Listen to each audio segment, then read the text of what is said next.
तो लगता है मानो इतिहास की कोई सुनहरी परत जाग उठी हो। इस पावन भूमि की हर सांस में कोई ना कोई गाथा बसी हुई है। इन्हीं गाथाओं में एक है खाटू श्याम की।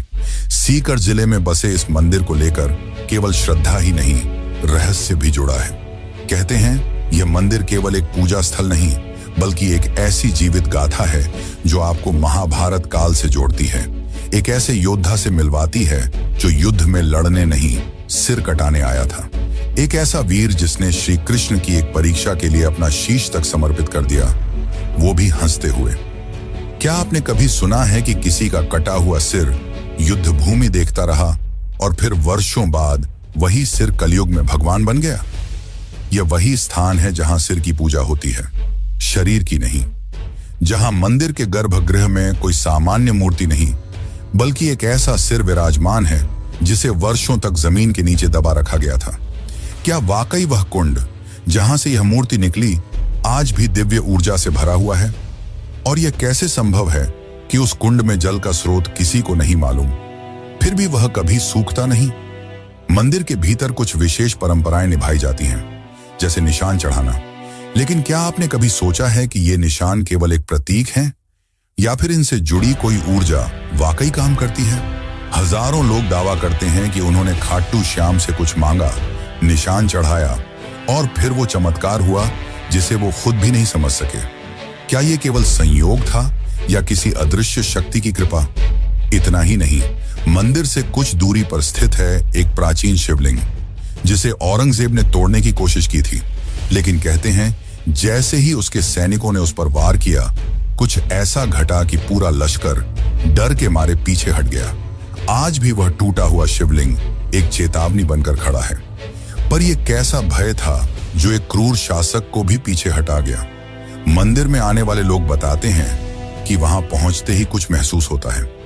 किसी को स्वप्न में दर्शन होते हैं, किसी को जीवन की सबसे बड़ी समस्या का समाधान मिलता है। और इनमें एक बात समान है, एक अदृश्य उपस्थिति, एक रहस्यमयी शक्ति जो शब्दों से परे है। क्या यह श्रद्धा की शक्ति है या उस स्थान से जुड़ी कोई प्राचीन चेतना? और शायद सबसे चौंकाने वाली बात यह है कि खाटू श्याम मंदिर के भक्त सिर्फ भारत तक सीमित नहीं, इंग्लैंड, अमेरिका, ऑस्ट्रेलिया जैसे देशों से भी लोग यहाँ निशान यात्रा करने आते हैं। यह श्रद्धा किसी भाषा, किसी जाति, किसी धर्म की मोहताज नहीं, बस एक भावना चाहिए, भक्ति। और इस भक्ति में ही छिपे हैं वो प्रश्न जो सदियों से लोगों के मन को कुरेदते आए हैं। क्या खाटू श्याम ही कलयुग के विष्णु अवतार हैं? क्या वो सच में नील घोड़े पर सवार होकर अंतिम युद्ध में उतरेंगे? क्या वो प्रतिमा सच में चेतन है? क्या श्याम बाबा आज भी भक्तों से संवाद करते हैं? क्या उनकी प्रतिमा रात में विश्राम करती है जैसे कोई जीवित सत्ता? इन सभी सवालों के जवाब आपको इस डॉक्यूमेंट्री में मिलने वाले हैं। और साथ ही हम जानेंगे कि आप कैसे खाटू श्याम की यात्रा कर सकते हैं और आपको कब यहां जाना चाहिए। यह केवल एक वीडियो नहीं, बल्कि एक यात्रा है, श्रद्धा और रहस्य की, इतिहास और चमत्कार की, और सबसे अहम उस दिव्य अनुभूति की जिसे शब्दों में नहीं बांधा जा सकता। तो आइए चलिए उस रास्ते पर जो आपको केवल एक मंदिर नहीं, बल्कि एक चमत्कार से रूबरू कराएगा, खाटू श्याम का चमत्कार। बाबा खाटू श्याम का संबंध महाभारत काल से माना जाता है। वे घटोत्कच के पुत्र थे। कथा की शुरुआत होती है उस अंधकारमय दौर से जब कौरवों और पांडवों के बीच तनातनी अपने चरम पर थी।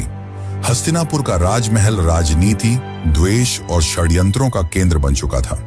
दुर्योधन के मन में पांडवों के प्रति द्वेष दिन ब दिन बढ़ता जा रहा था। उसे यह भय सताने लगा था कि यदि युधिष्ठिर को राज्य मिला तो भविष्य में कौरवों की सत्ता समाप्त हो जाएगी और वह स्वयं एक सेवक बनकर रह जाएगा। इसी भय और ईर्ष्या ने उसे एक भयावह योजना बनाने को प्रेरित किया, पांडवों को समाप्त कर देने की योजना। भीष्म पितामह ने जब धृतराष्ट्र को युधिष्ठिर के राज्याभिषेक का सुझाव दिया, तब दुर्योधन ने धृतराष्ट्र के मन में विष भर दिया। उसने कहा, यदि एक बार युधिष्ठिर राजा बन गया तो फिर कभी यह राज्य हमारे पास नहीं लौटेगा। धृतराष्ट्र युधिष्ठिर को योग्य मानते थे, लेकिन दुर्योधन के आग्रह के सामने वह असहाय हो गए और पांडवों को वाराणावत भेजने का निर्णय ले लिया। लेकिन यह सिर्फ एक यात्रा नहीं थी, यह एक घातक जाल था। दुर्योधन ने वाराणावत में एक महल बनवाया। ऐसा महल जो बाहर से तो वैभवशाली दिखता था, लेकिन भीतर से एक अग्निपाश था। लाक्षागृह यानी वह भवन लाख, चर्बी, सूखी घास और अन्य ज्वलनशील वस्तुओं से बना था।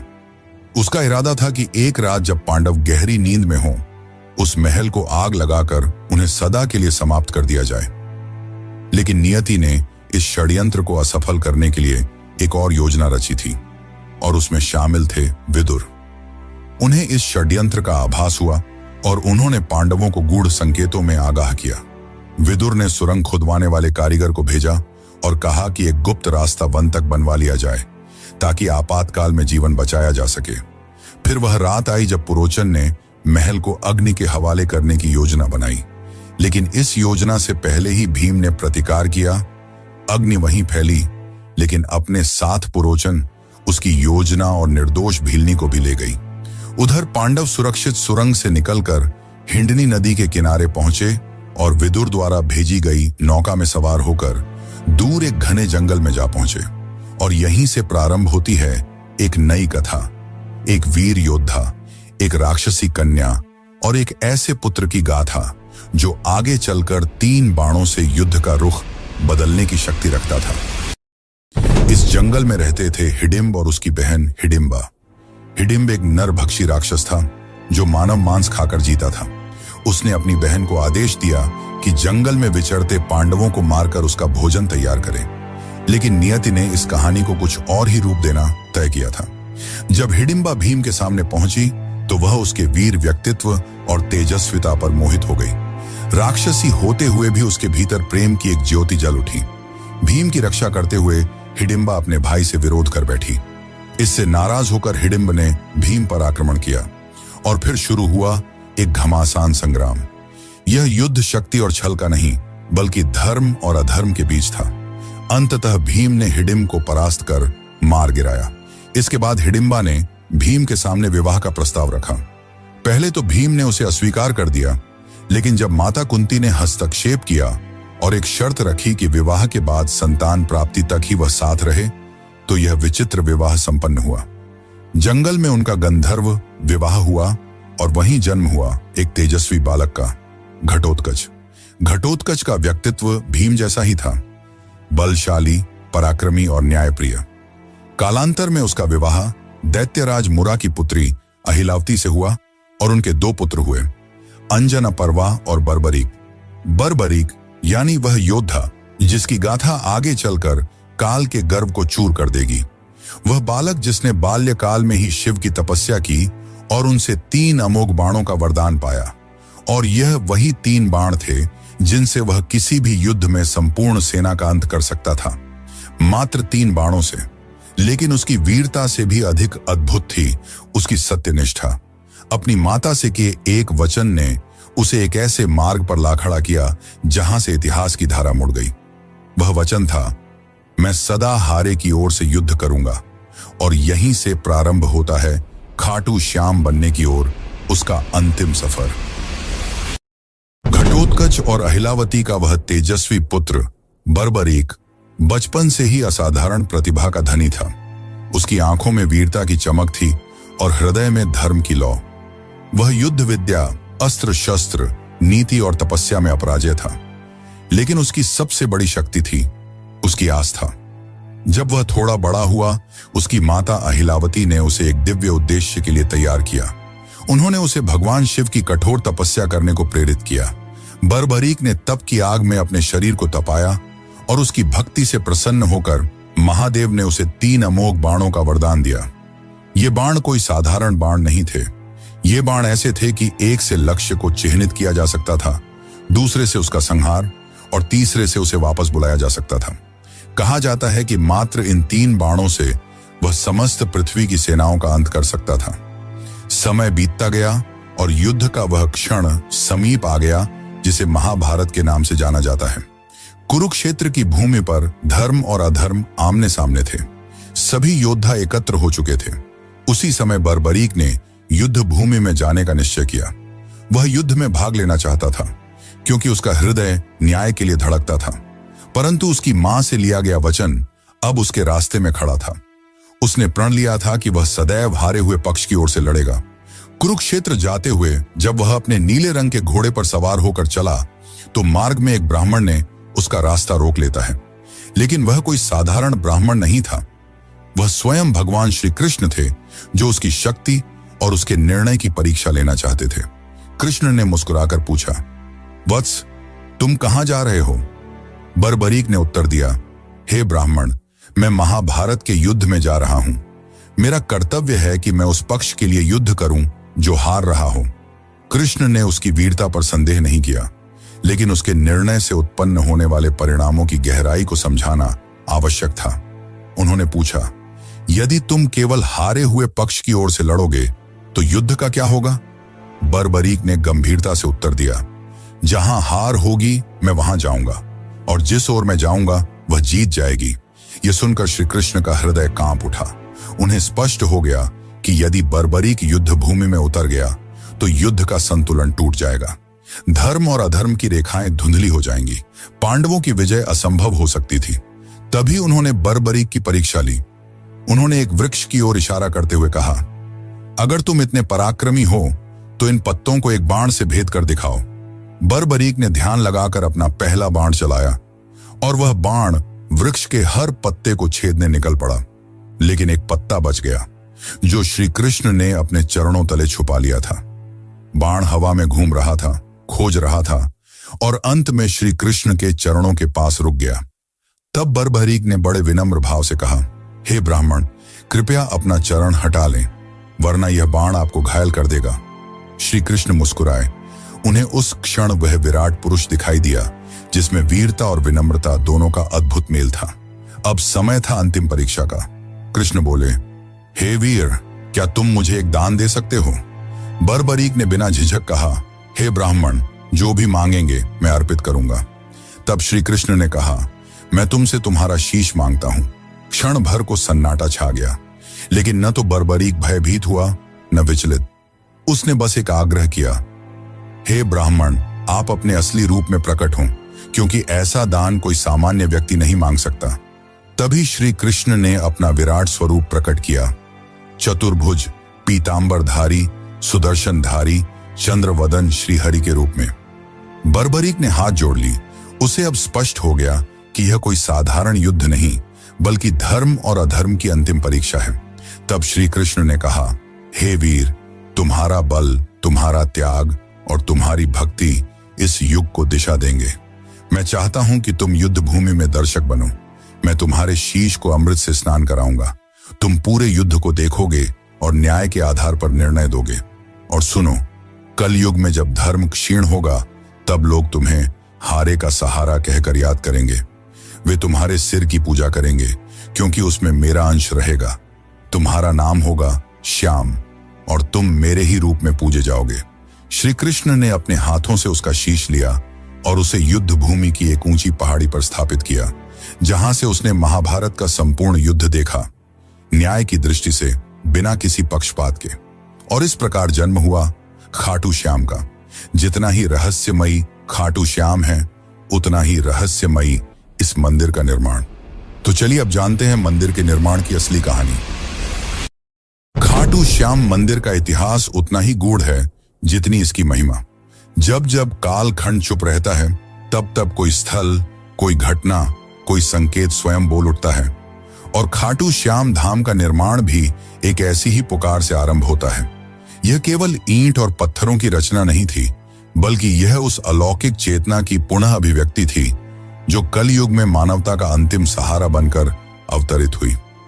इस पावन मंदिर की नींव उस क्षण पड़ी जब राजस्थान की तपती धरती पर एक असामान्य घटना घटी। कहते हैं यह कोई मंदिर स्थल नहीं था, न ही कोई पवित्र तीर्थ, बल्कि सीकर जिले का एक साधारण सा गांव खाटू। पर एक दिन जैसे स्वयं भगवान ने उस भूमि को पुकारा हो, एक गाय चढ़ते चढ़ते एक विशेष स्थान पर पहुंची और बिना किसी कारण उसके थन्नों से दूध बहने लगा। यह घटना कोई संयोग नहीं थी, यह प्रकृति की चेतावनी थी कि उस धरती के गर्भ में कोई अलौकिक सत्य छुपा है। जैसे जैसे यह बात गांव में फैली, जिज्ञासा बढ़ती गई। ग्रामीणों ने मिलकर उस स्थान की खुदाई करने का निर्णय लिया। और जब मिट्टी की परतें हटती चली गईं, तब वहां से निकला एक दिव्य सिर, एक चमत्कारी मुखाकृति जो देखने में साधारण नहीं बल्कि पूर्ण रूप से तेजस्वी और अलौकिक प्रतीत होती थी। उस सिर के साथ कोई आवाज नहीं थी, कोई शब्द नहीं थे, लेकिन फिर भी मानो उसने सबको पुकारा, एक मौन संवाद की तरह। ग्रामीणों ने उस सिर को एक सम्मानित ब्राह्मण को सौंप दिया। उन्होंने उसे अपने घर ले जाकर श्रद्धा से पूजन करना प्रारंभ किया, बिना यह जाने कि आगे क्या करना है। कई दिन बीते। पूरा गांव प्रतीक्षा में था कि अब इस दिव्यता का मार्गदर्शन कौन करेगा। तभी उस रात्रि को खाटू के तत्कालीन शासक राजा रूप सिंह चौहान को एक दिव्य स्वप्न आया, जिसमें स्वयं श्याम बाबा ने आदेश दिया कि मेरे इस स्वरूप के लिए एक मंदिर का निर्माण करो। अब मैं इस स्थान पर वास करना चाहता हूं। समय आ गया है। राजा की आंख खुली और उनके अंदर किसी और ही ऊर्जा का संचार हो चुका था। सुबह होते ही उन्होंने अपने शिल्पियों और पुरोहितों को बुलाया और उस स्थान पर एक भव्य मंदिर के निर्माण का आदेश दिया। इतिहासकार मानते हैं कि यह वर्ष 1027 ईस्वी का काल था, जब फाल्गुन शुक्ल एकादशी के पावन दिन, ठीक उसी दिन जब बाद में खाटू श्याम का विशाल मेला लगने लगा, उस दिव्य मस्तक की प्रतिष्ठा विधिवत की गई। इसके साथ ही खाटू नामक यह गांव, जिसने कभी कोई विशेष धार्मिक पहचान नहीं रखी थी, देखते ही देखते आस्था का केंद्र बन गया। मंदिर का प्रारंभिक निर्माण अत्यंत साधारण था, ईंट, चूना और सीमित शिल्पकारी के साथ। लेकिन समय जैसे जैसे बीतता गया, इसकी महिमा फैलती चली गई। लोगों ने चमत्कार अनुभव किए, बीमारियां ठीक हुईं, बंजर को संतान मिली, भटके हुए रास्ता पा गए। और इन चमत्कारों की साक्षी बनती रही वो मूर्ति जो आज भी उसी गर्भगृह में विराजती है। लगभग 7 शताब्दियों के बाद 1720 ईस्वी में जब खाटू क्षेत्र मारवाड़ रियासत के अधीन आया, तब वहां के प्रभावशाली दीवान अभय सिंह को भी खाटू श्याम बाबा ने स्वप्न में आदेश दिया। उन्होंने इस मंदिर का भव्य रूप में जीर्णोद्धार करवाया। संगमरमर की नक्काशी, सोने चांदी से अलंकृत द्वार और विशेष प्रकार के दुर्लभ पत्थरों से गर्भगृह की सज्जा की गई। यह वही मूर्ति है जो आज भी खाटू के मंदिर में स्थापित है, और मान्यता है कि यह किसी साधारण पत्थर की नहीं बल्कि कृष्णकालीन श्याम वर्ण चित्त की प्रतीक शिला की है। मंदिर का वास्तु भी अद्भुत है। इसके शिखर पर लहराता ध्वज बाबा के उस संकल्प का प्रतीक है जो उन्होंने महाभारत युद्ध के पूर्व कृष्ण से किया था। मैं उस ओर रहूंगा जो धर्म की ओर होगा। और गर्भगृह की शांति एक ऐसी अनुभूति देती है कि मानो स्वयं श्याम बाबा आपकी सांसों की गति पढ़ रहे हों। खाटू श्याम मंदिर आज न केवल एक धार्मिक स्थल है बल्कि एक जीवित परंपरा है। फाल्गुन मेला, लक्खी यात्राएं, निशान यात्रा, खाटू नरेश के जयकारे और वो भजन, श्याम तेरी बंसी पुकारे राधा नाम, ये सब मिलकर इस मंदिर को केवल एक स्थान नहीं बल्कि एक आध्यात्मिक ऊर्जा का केंद्र बनाते हैं। कई विद्वान मानते हैं कि यह मंदिर इतिहास और अध्यात्म के बीच का एक जीवन संगम है। जहां सिर्फ दर्शन नहीं होते, वहां एक भरोसा जन्म लेता है कि जब कोई हारा हुआ इस दरबार में आता है तो बाबा उसे फिर से जीवन से जोड़ देते हैं। तो जब अगली बार आप खाटू श्याम के दर्शन करें तो सिर झुकाएं, केवल एक मन्नत के लिए नहीं बल्कि उस त्याग के लिए जिसने युद्ध छोड़कर सेवा चुनी, और उस धरोहर के लिए जिसने कलयुग में भी भक्तों को विश्वास से जोड़े रखा। खाटू धाम में जहां एक ओर बाबा श्याम का भव्य मंदिर भक्तों की श्रद्धा का केंद्र बना हुआ है, वहीं इस स्थान का सबसे रहस्यमयी और चमत्कारिक स्थल है श्याम कुंड। यह कोई साधारण जलाशय नहीं बल्कि एक ऐसी पवित्र सरिता है जिसे स्वयं बाबा श्याम के शीश से जुड़ा हुआ माना जाता है। मान्यता है कि जब उस दिव्य मस्तक को धरती की गर्त से निकाला गया था, ठीक उसी स्थान पर यह कुंड प्रकट हुआ, और तभी से यह कुंड केवल जल का स्रोत नहीं रहा, यह बना भक्तों की आत्मा को शुद्ध करने वाला एक अलौकिक स्नान तीर्थ। कहते हैं इस कुंड में डुबकी लगाने मात्र से जीवन भर के पाप मिट जाते हैं। श्रद्धालु जब यहाँ आते हैं तो आंखों में आंसू, हाथ जोड़कर सीने में उम्मीद और आत्मा में पश्चाताप लेकर श्याम कुंड की ओर बढ़ते हैं। हर डुबकी, हर प्रार्थना एक कहानी होती है, किसी की टूटी उम्मीद जुड़ने की, किसी की बिगड़ी तकदीर सुधरने की। कुंड का जल सदा शांत, ठंडा और निर्मल रहता है, मानो खुद बाबा श्याम उसमें समाये हों। इस कुंड को लेकर एक और बात इसे पूरी तरह रहस्य से भर देती है। आज तक कोई यह निश्चित नहीं कर पाया कि इसका जल आता कहां से है। वैज्ञानिक दृष्टिकोण से जब भी इसे परखा गया, इसकी कोई स्पष्ट जलधारा न तो ऊपर से आती दिखी, न नीचे से कोई स्रोत मिला, पर फिर भी कुंड हमेशा लबालब रहता है और इसीलिए लोग कहते हैं कि इसका जल पाताल लोक से आता है। ये बात सुनने में कल्पना जैसी लगती है, लेकिन जब आप वहां खड़े होकर चारों ओर देखेंगे और महसूस करेंगे कि कोई स्रोत न होते हुए भी जल लगातार बना रहता है, तब एक अलौकिक सिहरन आपके भीतर दौड़ जाती है। यह कुंड अपने आप में एक मौन चमत्कार है, जो सिर्फ आंखों से नहीं, हृदय से महसूस किया जा सकता है। श्याम कुंड से कुछ ही दूरी पर स्थित है दो और पवित्र स्थल, गौरी शंकर मंदिर और गोपीनाथ मंदिर। इनमें से गौरी शंकर मंदिर के साथ जुड़ी एक कथा दिल को झकझोर कर रख देती है। यह घटना तब की है जब मुगल सम्राट औरंगजेब की सेना ने इस पावन स्थल को निशाना बनाया था। धार्मिक स्थलों को नष्ट करना उसकी नीति थी और खाटू भी उसकी लिस्ट में आ गया था। उसकी सेना जब इस मंदिर को गिराने पहुंची तो सबसे पहले शिवलिंग पर भालों से प्रहार किया गया, परंतु उस क्षण कुछ ऐसा घटित हुआ जिसे देखकर सैनिकों की रूह कांप उठी।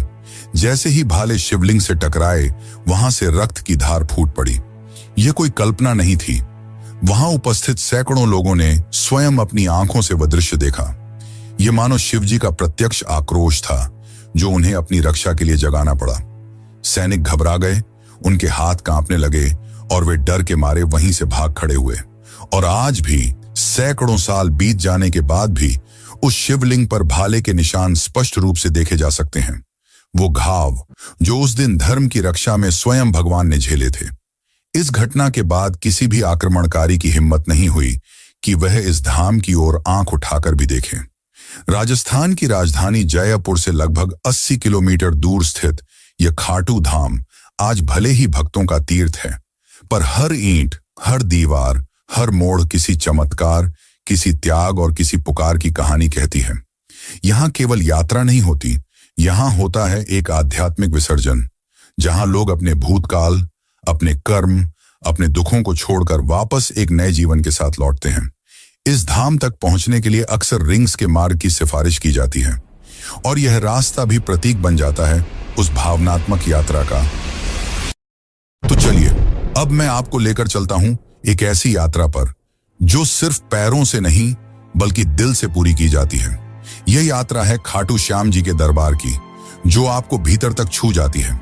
मान लीजिए कि आप तय कर चुके हैं, इस बार बाबा श्याम के दर्शन जरूर करने हैं। आप सुबह सुबह अपने घर से निकलते हैं, दिल में एक अजीब सी हलचल लिए, जैसे कोई आपको खींच रहा हो। रास्ते भर हारे का सहारा बाबा श्याम हमारा की धुन जैसे हर सांस में गूंजती रहती है। आप जयपुर, दिल्ली, चंडीगढ़ या देश के किसी भी कोने से यात्रा शुरू करें, ज्यादातर लोग खाटू श्याम पहुंचने के लिए रिंग्स स्टेशन का रुख करते हैं। यह स्टेशन खाटू धाम से लगभग 17 से 18 किलोमीटर की दूरी पर स्थित है। जैसे ही ट्रेन स्टेशन पर रुकती है, आप देखेंगे कि सैकड़ों लोग पहले से बाबा की जयकारों के साथ तैयार खड़े हैं। स्टेशन से बाहर निकलते ही आपको हर तरफ श्याम भक्त नजर आएंगे। कोई दंडी यात्रा कर रहा है, कोई निशान लेकर चल रहा है, कोई नंगे पांव, कोई माथे पर गुलाल लगाए, आंखों में आस्था लिए बाबा की ओर बढ़ता चला जा रहा है। अगर आप पैदल यात्रा करना चाहते हैं तो रिंग्स से खाटू श्याम तक की ये लगभग 17 किलोमीटर की यात्रा आपके लिए एक तपस्या जैसी बन जाती है। रास्ते में भक्त भजन गाते हुए चलते हैं, श्याम तेरे भक्त दीवाने जैसे गीत हवा में गूंजते हैं। जगह जगह पर लंगर लगे होते हैं, जहां स्थानीय लोग और स्वयंसेवी संस्थाएं श्रद्धा से भोजन, पानी और विश्राम की व्यवस्था करते हैं। कोई आपको कंधा पकड़कर आगे बढ़ाता है, कोई पंखा झलता है और कोई आपके पैर दबा देता है। ये वो यात्रा है जहां अजनबी भी अपने से लगते हैं। अगर आप पैदल नहीं चल सकते या समय कम है तो ऑटो, टैक्सी, बसें भी आसानी से उपलब्ध हैं, जो आपको सीधे मंदिर के निकट ले जाती हैं।